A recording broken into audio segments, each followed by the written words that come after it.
Prince Andrew just gave up every royal title he had left. But here's the real question nobody's asking. Is this the moment that breaks the British monarchy? Andrew's been a disaster for years. The Jeffrey Epstein connections, the disastrous BBC interview, the financial scandals, the alleged Chinese spy links.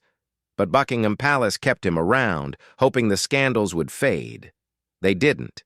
Instead, they kept piling up until King Charles had no choice but to force his own brother out before Parliament stepped in to do it for him.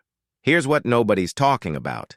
Only 41% of young Britons aged 18 to 24 want to keep the monarchy.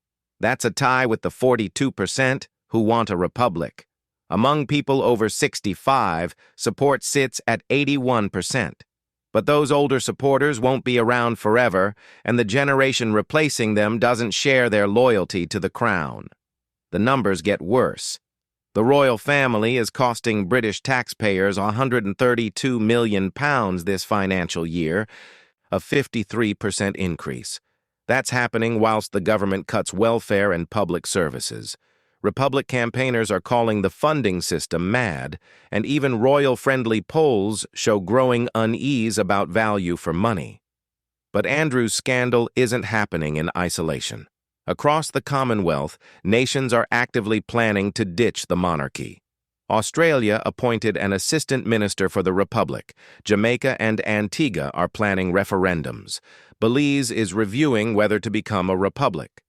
The dominoes are starting to fall, and nobody thinks the UK is immune. Sarah Ferguson, Andrew's ex-wife, is also caught up in the Epstein scandal with emails contradicting her claims. The whole family structure is crumbling under scrutiny that would have been unthinkable during Queen Elizabeth's reign. King Charles is 76 years old, his reign will be short, and the institution he's trying to protect is hemorrhaging support amongst the people who'll decide its future. Here's the real issue. When Parliament was ready to strip Andrew's titles by force, and the palace knew public opinion would support it, that's not a monarchy with authority. That's a monarchy surviving on permission. One scandal away from serious constitutional questions. And with only 4 in 10 young people supporting the system, how long before those questions become demands?